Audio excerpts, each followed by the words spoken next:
Bore da iawn I chi gyd a chroeso i'r oedfa foriol. Mae'n hyfryd I weld chi gyd yn aelodau yn gyfeillion yn ymwelwyr. It's lovely to see you all this morning on this new term, a start to a new term, as it well. Sil cynta y mis Medi. Mae dyn ni ymwelwyr o mor bell a Cerrig y Dridion a Llandysul via Caerdydd.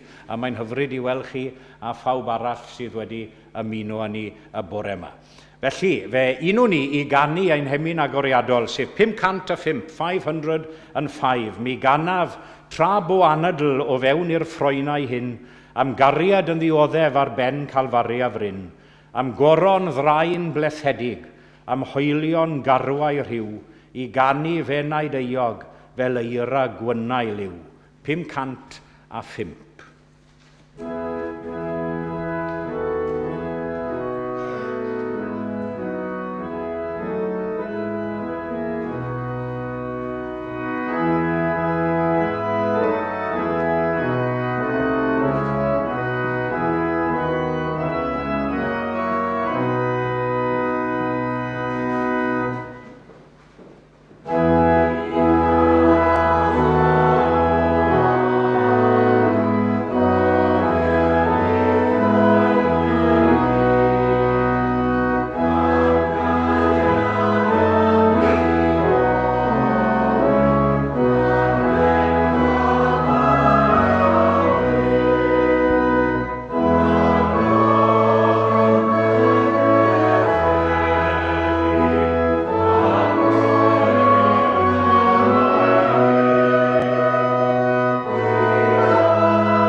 Wel, o'n i'n meddwl bod yr oedfa yn mynd I fod yn fyrrach o lawer y bore yma, o'n I wedi gadael ymregaeth lan yn y capel bach. That's why I disappeared during the first hymn, or we would have had a very much shorter service. I'd left my sermon and notes up in the capel bach. Beth bynnag am hynny. Fe ddaw'r darlleniad y bore yma o Efengil Ioan, wherein John's Gospel, if you turn to page 286 in your bilingual testaments, you'll see there, well, in fact, it's on page 287, the 9th chapter of John and starting to read at verse 13.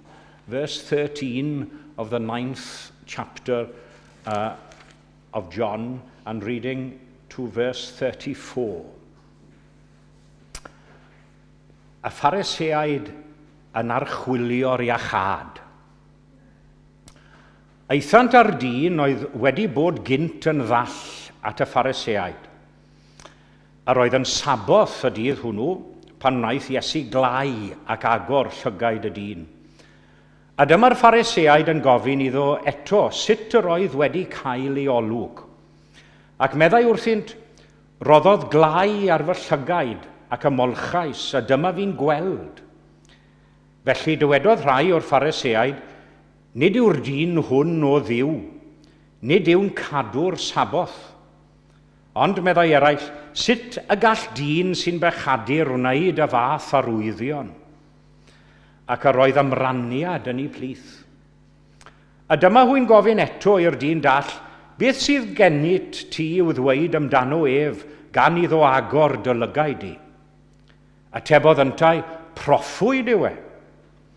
Gwrthododd yr Iddewon gredu amdano iddo fod yn ddall a derbyn ei olwg, nes iddynt alw rieni'r dyn, a'i holi hwy, ai hwn yw eich mab chwi? A ydych chi'n dweud ei fod wedi eni'n ddall? Sut felly y mae'n gweld yn awr? Atebodd ei rieni, fe wyddom mai hwn yw ein mab ei fod wedi eni'n ddall. Ond ni wyddom sut y mae'n gweld yn awr, ac ni wyddom pwy agorodd ei lygaid.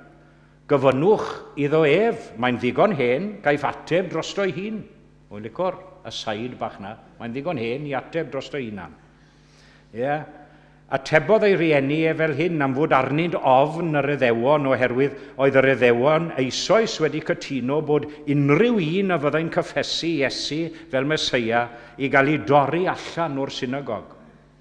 Dyma pam y ddywedodd ei rieni a mae'n ddigon hen. Gyfynnwch iddo ef. Yna galwasant atynt am yr ail waith y dyn a fi'n ddall, ac meddant wrtho, dywyd y gwir ger bron diw, fe wyddom ni mai pechadur yw'r dyn hwn. Atebodd yntau, ni wn i a yw'n bechadur ei peidio. Un peth a wn i, roeddwn i'n ddall ac yn awr yr wyf yn gweld. Meddent wrtho, beth wnaeth ef i ti? Sut agorodd ef dy lygaid di? Atebodd hwy, rwyf wedi dweud wrth eich eisoes, ond nid ydych wedi gwrando. Pam yr ydych mor awyddus i glywed y peth eto? Does bosibl eich bod chwi hefyd yn awyddus i fod yn ddisgyblion iddo? Ar hyn, dyma hwy'n ei ddifrio ac yn dweud wrtho, ti sy'n ddisgybl i'r dyn, disgyblion Moses ydym ni. Fe wyddom fod Duw wedi llyfaru wrth Moses, ond am y dyn hwn, ni wyddom o ble y mae wedi dod. Atebodd y dyn hwy, y peth rhyfedd yw hyn, ni wyddoch chwi o ble y mae wedi dod, ac eto fe agorodd fy llygaid i. Fe wyddom nad yw Duw yn gwrando ar bechaduriaid, ond i fod yn gwrando ar unrhyw un sy'n ddiwiol ac yn gwneud ei ewyllus ef. Ni chlywyd erioed fod neb wedi agor llygaid rhywun oedd wedi eni'n ddall. Ond i bai fod y dyn hwn o ddiw, ni allai wneud dim. Atebodd y Phariseaid ef, beth aned i yn gyfan gwbl mewn pechod, ac a wyt ti yn ein dysgu ni, yna taflasant ef allan. Ychwaneged yw i fendith at y darllen ar gwrando hefyd o'i air. Ac fe ganw ni, unwaith eto gyda'n gilydd, yr ail emyn sef 283, 283, 283.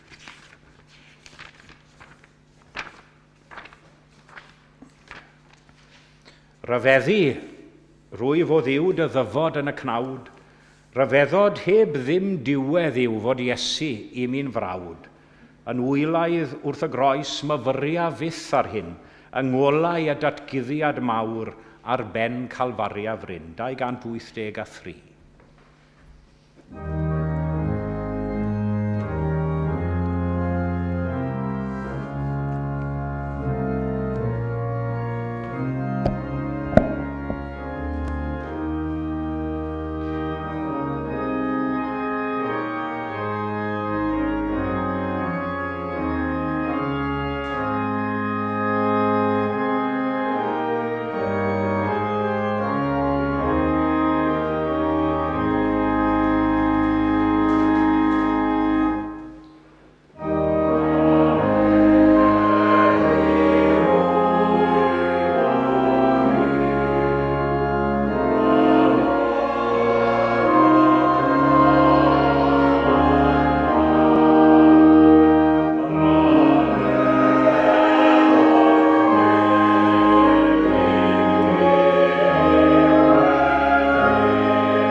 Wel, cyfle ni nawr yn ôl ein harfer i droi at Dduw mewn gweddi. Let us turn now to God in prayer. Cydweddiw.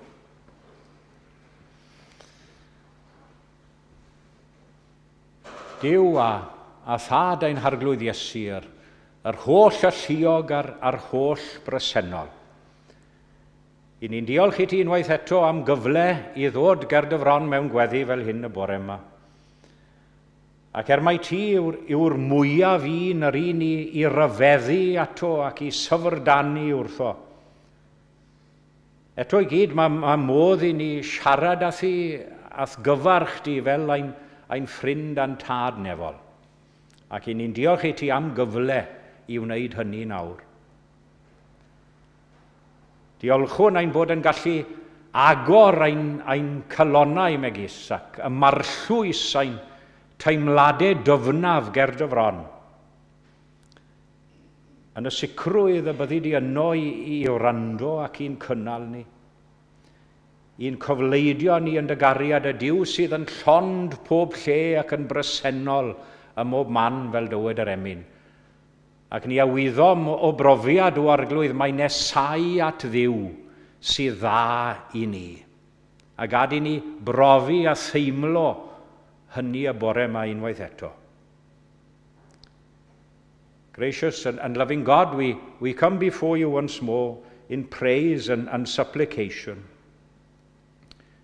We thank you for your love and your mercy, your faithfulness toward us, and in so doing realize and confess our unfaithfulness to you as well.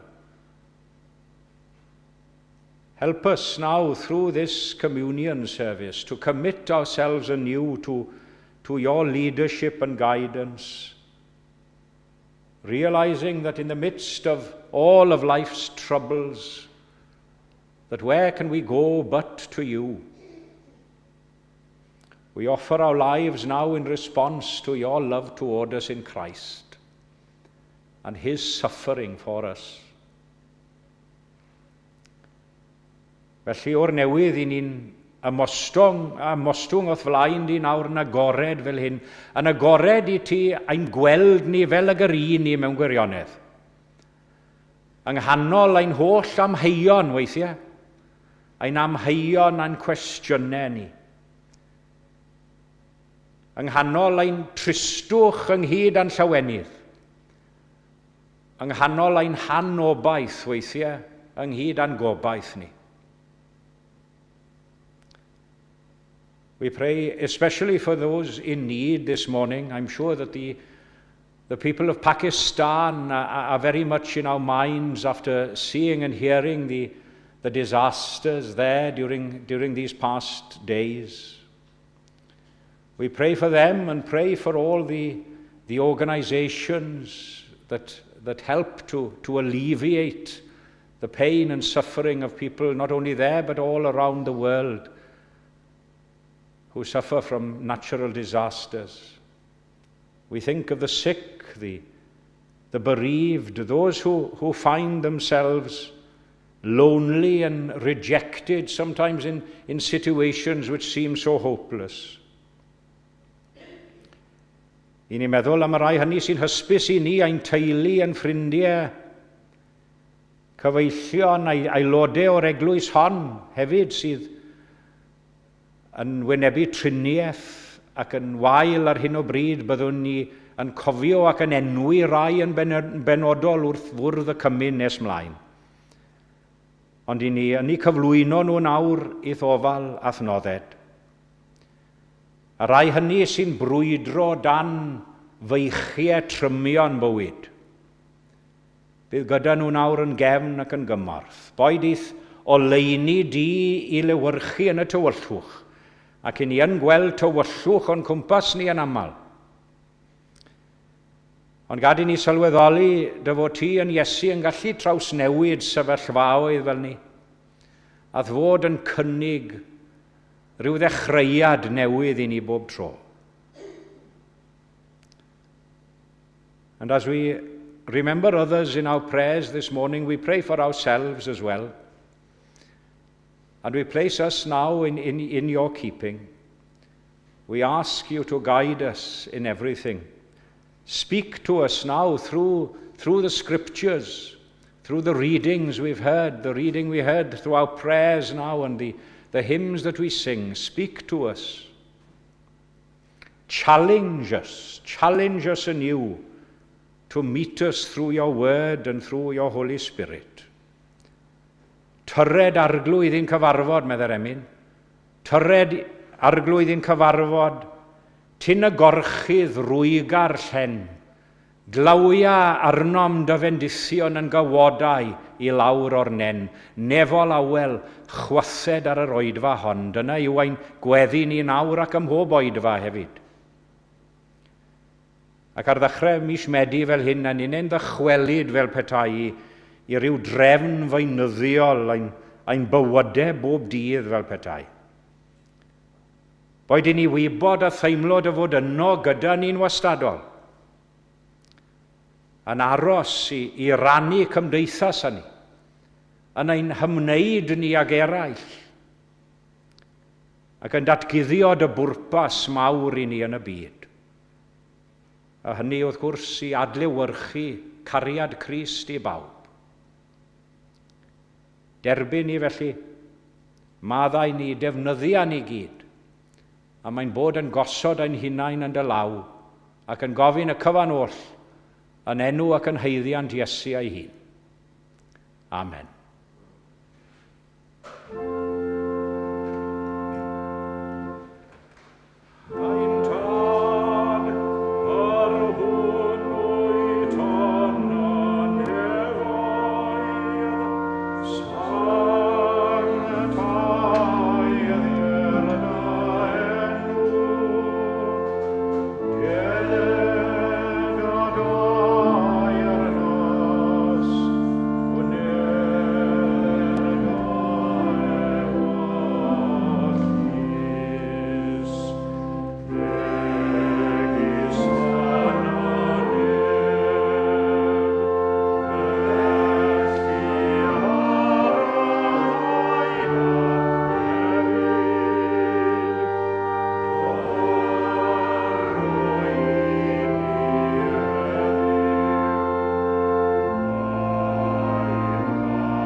Good morning, bore day, bawb.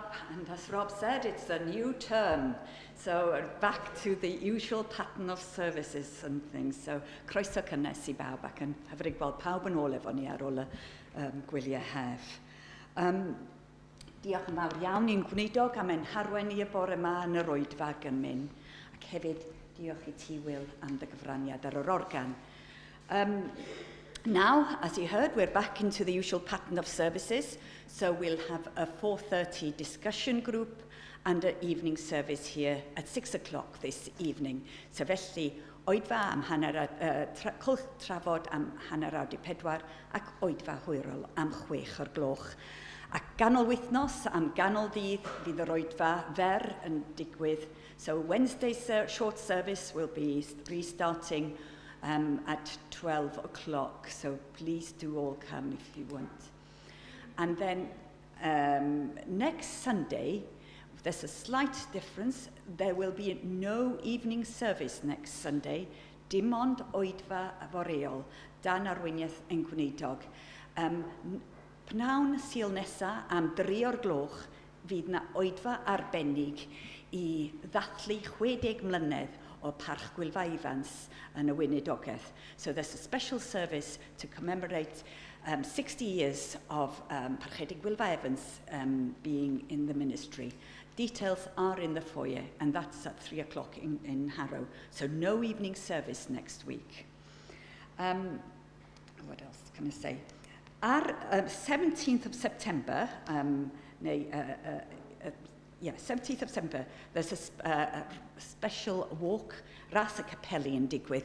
It's a walk between all the various chapels in London, and it's starting from Primrose Hill and walking all the way to Cockfosters. It's a 10-mile walk. If anybody wants to join us, please do let me know. We're starting 9 o'clock in the morning. I think Patrick and I are definitely up for it, so anybody else? Gadwch fi wybod, ac mi ai ar rhif ffôn I fallai cysylltu â pawb. Also, advance notice, on the 21st of September, our monthly organ recital will be here, given by James Goff, the assistant organist at Southwark Cathedral, and that will be at 1:05 on the 21st of September. Croeso cynnes I bawb I ymuno â ni yn hynny hefyd.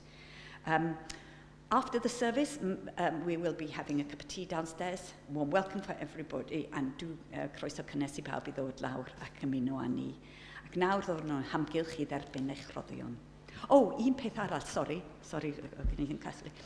forgot to say. As you heard in the prayer, the situation in Pakistan is horrendous, and we want to do a special collection, cymorth Cristnogol, I y sefyllfa yn Pakistan. So next week we'll be doing a collection in the morning, and we might well do it in the evening as well, for the situation in Pakistan.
Diolch yn fawr. Os allai danlinellu hefyd bydd soniodd Marian yn y coeddiadau am oedfa arbennig Gwylfa Sul nesa. Nid bob dydd a bob wythnos mae unrhyw un yn dathlu 60 mlynedd, mewn unrhyw swydd, heb sôn am y weinidogaeth. That is a special milestone. Now, some people might say, oh, well, I don't know whether I'll be able to come to the morning and go up to Harrow. Well, I don't often actively encourage you to not come to chapel. But if it would be a choice or decision between either coming here or trying to get to Harrow in the afternoon, I would please encourage you to go and celebrate with the good people of Harrow and Gwilfa. Not every year. Or every day, you celebrate 60 years in the ministry. Dechreuodd e'n cael pentre foelas, ddim mell o Cerrig y Drydrian, pentre foelas, wedi pwll Llanelli, neu ffordd arall rawn, dwi'n gwybod, a wedi bod dros 20, cofiwch, mlynedd yn Llundain, 44 years in London. Mae hwnna'n record yn ei hunan, ynddo fe? Felly, newn ni ymdrech i gefnogi Gwilfa Sul nesa am 3 o gloch. And one little thing to add, there is a curry club this evening as well. After the evening service, we'll be going to the Pan-Asian around the corner where we've been many times. Felly hynny ar ôl oedfa hwyrol heno. Felly, fe unwn ni i ganu gyda'n gilydd 680, 680. Geiriau hyfryd William Spantacelyn, un o'n ffefrynnau. Mae ngolwg acw tu ar wlad lle mae fy heddwch llawn. O am gael deimlo i gwleddoedd pyr o fore hyd brynhawn. Mae'r iachawdwriaeth fel y môr yn chwyddo fyth i'r lan. Mae yma ddigon, digon byth i'r trian ac i'r gwan. 680.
Rai o'r geiriau ddarllenwyd ar ddechrau'r oedfa. Ni chlywyd erioed fod neb wedi agor llygaid rhywun oedd wedi enni'n ddall. Never since the world began, it says in English. That's a little stronger somehow than the Welsh. Not often I say that the English translation is better than the Welsh, but that's a little stronger. Never since the world began has it been heard that anyone opened the eyes of a man born blind. Nawr, I rai ohonoch chi oedd yma wythnos diwetha, those of you here last week, or perhaps joining us via Facebook and YouTube, you may remember that I spoke of seeing Jesus through the eye of faith, didn't I? Not through a physical, a human eye. The words from Hebrews are rydym yn gweld Iesu, we see Jesus. And I'm staying with a similar type of theme this morning with this verse from John's Gospel, the 9th chapter and the 32nd verse. Ni chlywed erioed bod neb wedi agor llygaid rhywun oedd wedi enni'n ddall.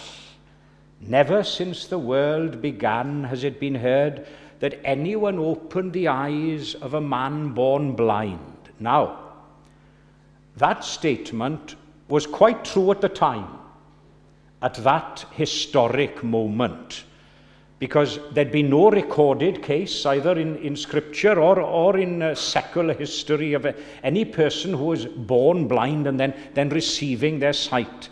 Now, apparently it was here in London, if you look into the history of things, it was here in London in St. Thomas's Hospital in 1728, when the celebrated surgeon William Cheselden, look into his history, he's a marvelous man surgeon, Cheselden. He was credited with performing the first known case of fully recovery of a boy, 13-year-old boy, who was born blind. Apparently, he'd been born with a certain cataract, a certain special. It's run-of-the-mill things these days, isn't it? But he was born with a cataract, and he had been blind since birth. Wel, beth bynnag am hynny, un o'r pethau sy'n fan haro I am yr hanesy'n yma yw hyn. Does dim cyflwr cynweithed yn bodoli ar wyneb y ddeiar nad yw Iesu yn gallu ymaflyd rhyw ffordd neu gilydd a chynnig cymorth a gobaith i'r mwyaf triennus ohonom ni. Ni fi nos na thywydd garw allsai gadw farglwydd draw. Na chi geiriau un o ymynau mawr elfed. Chi'n cofio? Ni fi neb erioed mor isel na chai afel yn ei law. We do despair at times, yes, of course we do. We despair. And I'm sure there are some situations where it is impossible almost to perceive the proverbial silver lining. It's not there, we can't see it. But you know, we can conclude this morning that not one of us is completely lost. There's not one of us who's a hopeless case.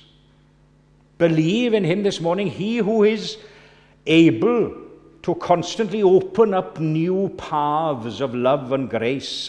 Bydd hynny'n cynnig rhyw gobeith hyd yn oed os nag yw yn gwella'n llwyr. We can perceive some hope. What can we learn from this narrative this morning? Beth gallwn ni ddysgu yn ein byw a'n bod ni o'r hanesyn yma? Firstly, I'd like you to consider the uniqueness of this case. Oedd e'n achos unigryw iawn, hollol unigryw. A boy at the time blind from birth. It had baffled all the surgical skill and knowledge of the time. Nobody could understand it. And couldn't we say now, metaphorically speaking, and please don't misunderstand me, I'm not demeaning for a moment the boy's condition and predicament and belittling that. Metaphorically speaking, that we are all born blind spiritually, in a spiritual sense. Born blind. We're not capable of perceiving the gospel as we should. We're not capable of understanding the ways of God. It's too much. We can't see Jesus in our own light, in our own understanding. We have eyes, yes, but we can't see. We need to be enlightened in certain things. Mae'n rhan o natur ni mewn gwirionedd, ond mae'n rhan o'n cyfansoddiad ni i rodio yn y tywyllwch yn aml. I ni ddim am weld y goleuni weithiau. I ni newydd ganu geiriau dyfnall, geiriau hyfryd dyfnall, beth oedd hwnna, gwengar, rhyfeddu rwyf o ddiw. Dwi'n dyfynnu emyn arall gan dyfnallt, y rwyf am fyw a byw i ti. A dyma'r pennill i chi. Rwy'n gweld y drwg heb ei gasau. Rwy'n gweld y da heb ei fawrhau. Rwy'n geithwas iddi fater oes, a gwan yn wyneb o ferfoes. Na chi ddweud mawr, ynddo fe? Gweld y drwg weithiau heb ei gasau. Of course, we can't condemn others too severely because we're all the same. We're all the same. We can't naturally understand the gospel because often our notion of ourselves stand in the way as well. We start with the wrong ideas of ourselves and our own interpretation of things. So obviously the whole business is confused from the outset. And we ourselves are blinded. We need to be shown the way, the truth and the life. Reswm arall yw hyn yn syml wrth gwrs i ni'n mesur pethau ysbrydol, pethau dwyfol yn aml gyda'n synhwyrau dynol ni, ond i ni, gyda'n synhwyrau bydol ni. Sonies i am y ser ar planedau wrthos diwetha. Now, how can you be expected to measure heavenly things with earthly means? Dear me, it's impossible. Impossible. Remember the old geometry sets and rulers we had in school? What does William Faber say? There's a wideness in God's mercy like the wideness of the sea. For the love of God is broader than the measure of our mind. We don't understand it. We can't understand it sometimes when these things happen to us in life. How can those words be true? That's why we should always remind ourselves of that verse from Isaiah. For as the heavens are higher than the earth, so are my ways higher than your ways, and my thoughts higher than your thoughts. Dim ond pryd hynny a gallwn ni ceisio dachrau dod i dylerau, dachrau derbyn. Does dim gobeith i ni gyrraedd pethau diw tra'n bod ni yn mynnu gweld pethau trwy llyged dynol na'r peth. Ac i fesuro pethau yn ôl mesurau'r byd hwn. Dyw e ddim yn gwneud sens. And doesn't our understanding sometimes become confused and deluded from the fact that we distance ourselves from God at times, sometimes when we should be the closer to Him, sometimes when we think, oh, but I'll keep away from chapel, the very time when perhaps you should be coming more often.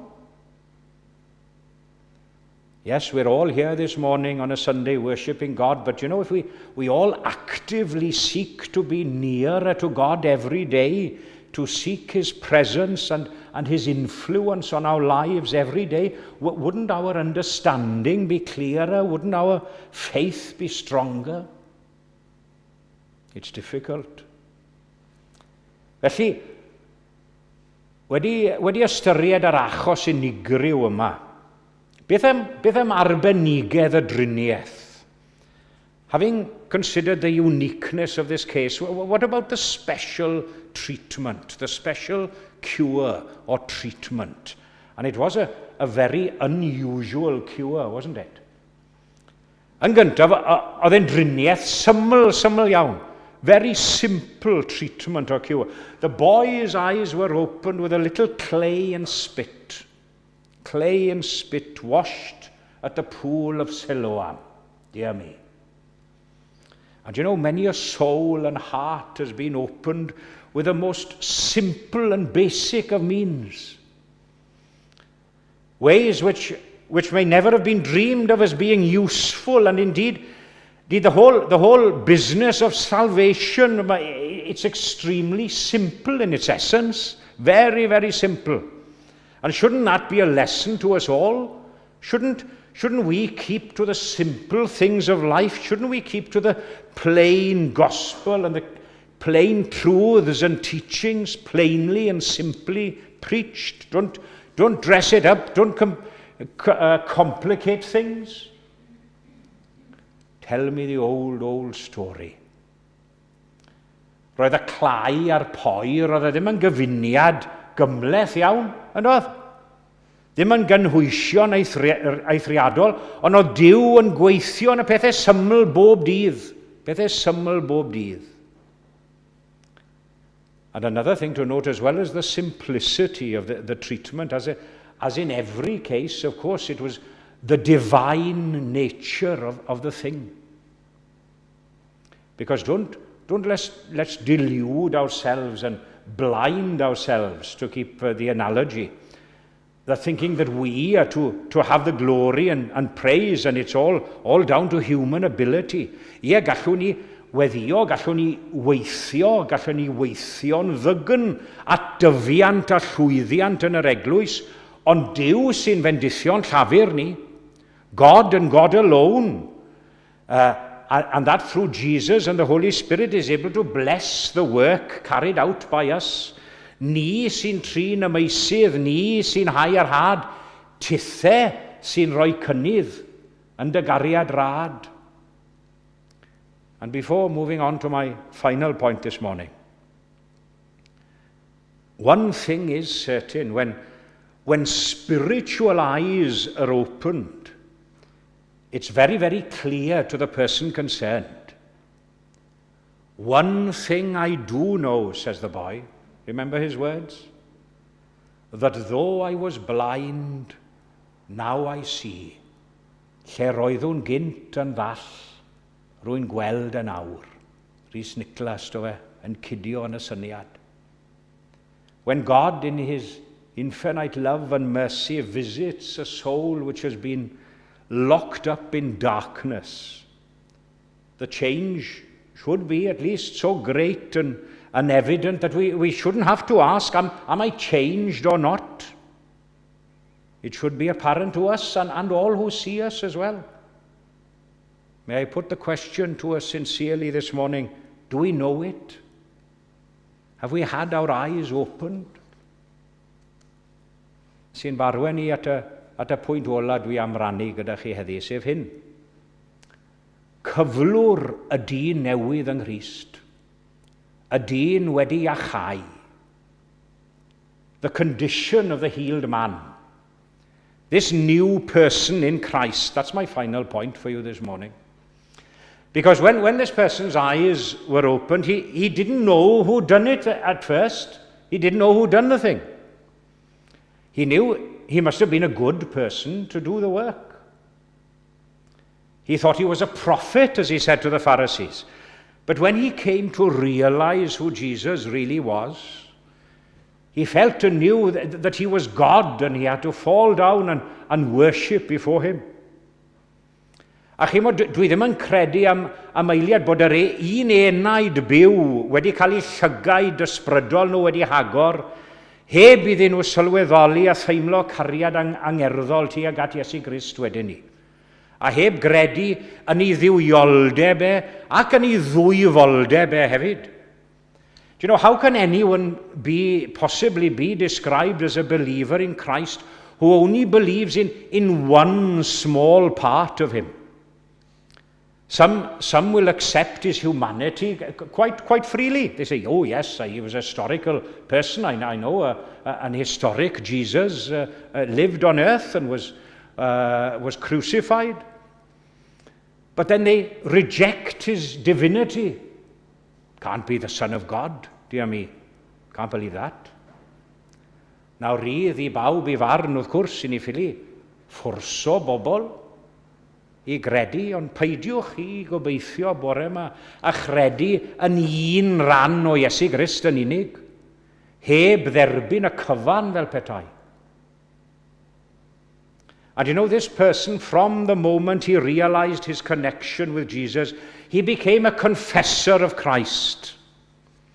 The Pharisees questioned him again. And he didn't respond in a quiet. Remember, these people, he said that they had the power. They were the people in authority. Even his parents were a little afraid and said, oh, leave him answer for himself. He's old enough. They didn't want to fall out with the Pharisees. But what did he do? He didn't say it in a quiet way and try to conceal his convictions. He answered them fully and truthfully at once. He put it plainly and simply, in plain language. I have told you already, he said. I have told you already, and you would not listen. Why do you want to hear it again? Do you also want to become his disciples?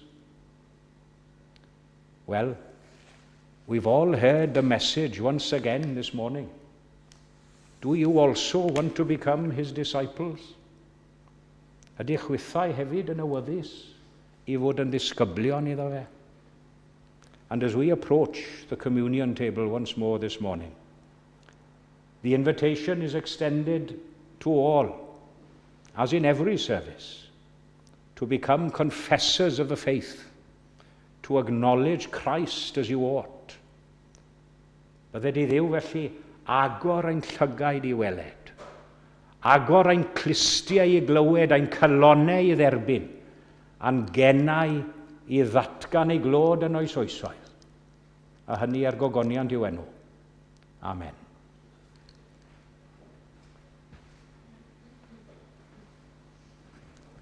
A geiriau hyfryd emrys wrth I ni nesau at fwrdd y cymyn 661, 661. Nesawn mewn myfardodau pur at fwrdd ein harglwydd I gyd gofio I gyr, a rhoed y brenin mawr ar hyn o bryd ei wyneb hoff tra byddom yma ynghyd.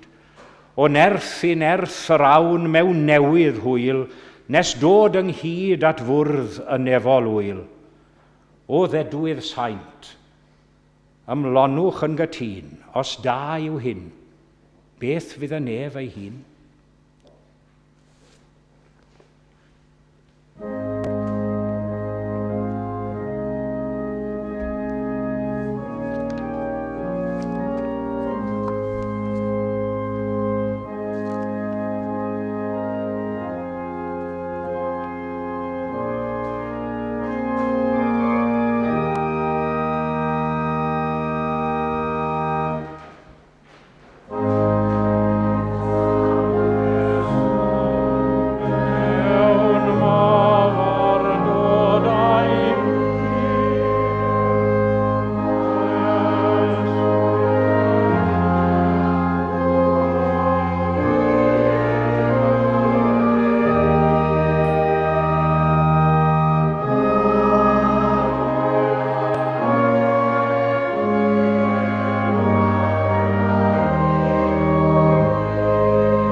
the communion table, as usual, we remember a number of individuals who are in need and need our prayers and thoughts at this particular moment. It was only this week that we had the funeral service here of Heilwen Longhurst. Heilwen and Ieuan, both very, very faithful members of Castle Street and faithful members of Eglwys Gymraeg, Canol Llundain as well. And although living in High Wycombe and Marlow, kept their connection here very, very strongly. And we think of Sian and Janet and the family today. A dim ond y bore yma, fe glywon ni am farwolaeth Jean Carger. Jean, who wasn't actually a member with us, but a faithful friend, very, very faithful here. I believe had been a member at Chiltern Street and worshipped here with us faithfully for many years. And we think of George and of Phil and Margaret and the family at the loss of Jean Carger. Felly meddwl amdani hi a'r teulu. We think of others with their ongoing treatments and illnesses, Janice and John. Janice didn't have too good news this week, but we are thinking of Janice and John. Of John Mervyn and Marian. We think of them. And one other I'd like to mention at the communion table, not a member with us, but a member with Cor Llundain. Owen Thomas, who has been with us on many occasions in many services. He's been through very drastic brain surgery, and he's in a neurological hospital at the moment. So we think of him and many others in similar situations. I often say, think of the beds full here in London. Heb sôn am dros y wlad I gyd a phawb sydd yn dioddau. Mae yna ryw ofid yn llethu ryw rai bob awr o bob dydd. Yndos? A ni'n meddwl amdani nhw nawr wrth I ni ddod at fwrdd y cymyn. And we say together the church covenant, which you can find in the back of your hymn books, the church covenant, y cyfamod eglwysig, wrth I ni ddod gyda'n gilydd. Gnawn yma gyfamod a'n gilydd trwy gymorth Duw I rodio yn ei ffyrdd, I arddel Iesu Grist yn arglwydd ac yn waredw, I geisio arweiniad yr ysbryd glân, I ddarllen yr ysgrythurau, I fod yn ffyddlon o fewn ein gallu i'r addoliad cyhoeddus, I gario beichiau ein gilydd, I wneud ein gorau I rannu'r efengil, ac I adlewyrchu cariad Crist yn y byd. And we read from Paul's first letter to the Corinthians, where he notates there the Last Supper.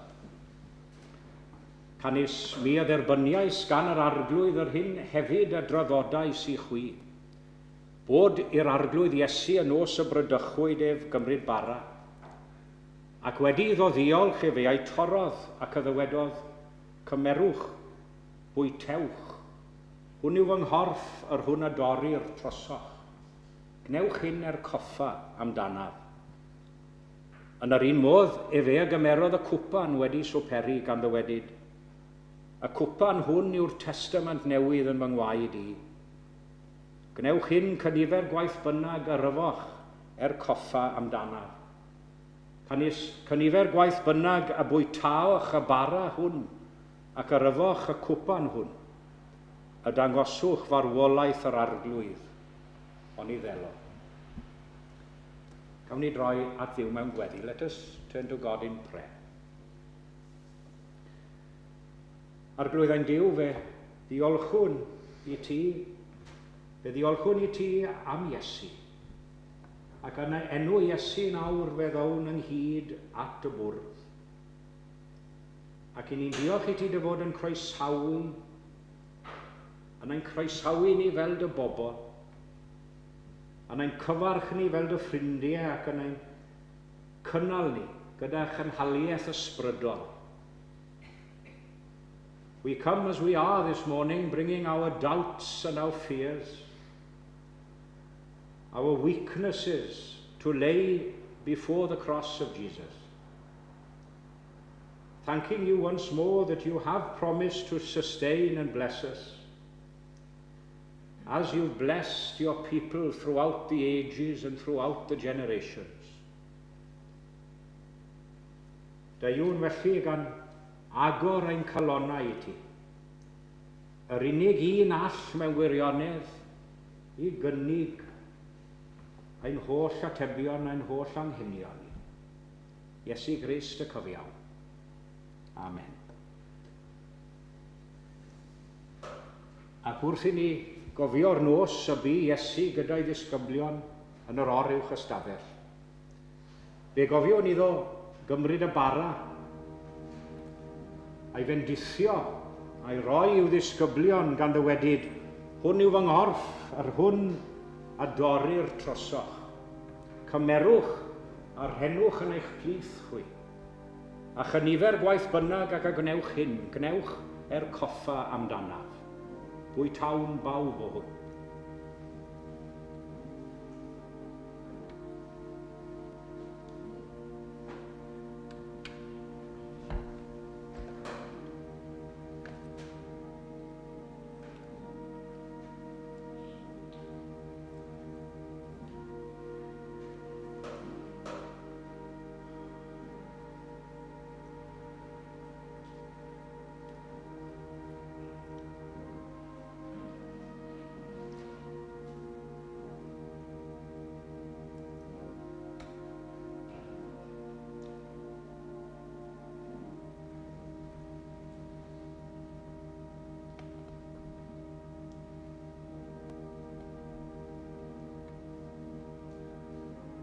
Cofiwn hefyd iddo gymryd y cwpan wedi siwperi, a iestyn i'w ddisgyblion gan ddywedid, a cwpan hwn yw'r cyfamod newydd yn fy ngwaed i.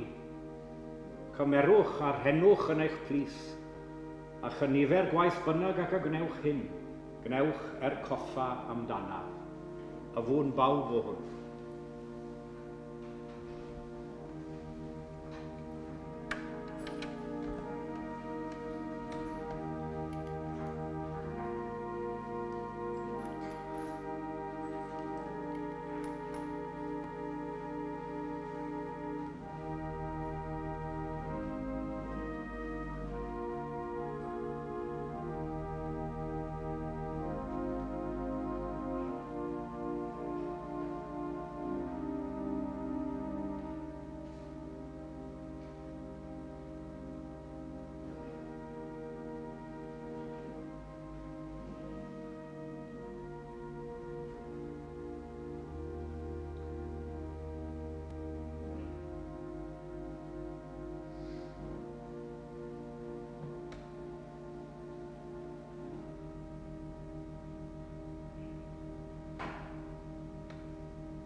Gweddiwn, let us pray. Anfon ni allan yn awr o arglwydd yn enw i gyhoeddi'r newyddion da i eraill fod Iesu wedi marw ac wedi atgyfodi, ac yn fyw ein mwyn ni. May we share now the good news with others, that they in turn may celebrate the life and new hope you offer to all and which you freely give. Derbyn ni nawr a derbyn ni yn a thrwy dy aberth troson. Amen. And we sing seated to conclude our communion service. Hymn number 320. 320. Iesu, rwy ti'n ddigon. Rwy ti'n llawer mwy na'r byd, mwy trysorau sy'n dy enw na thrysorau'r India i gyd. Oll yn gyfan, ddaeth i meddiant gyda'm diw, 320.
yn gofal nawr i'r arglwydd. Let us commit ourselves to God in prayer.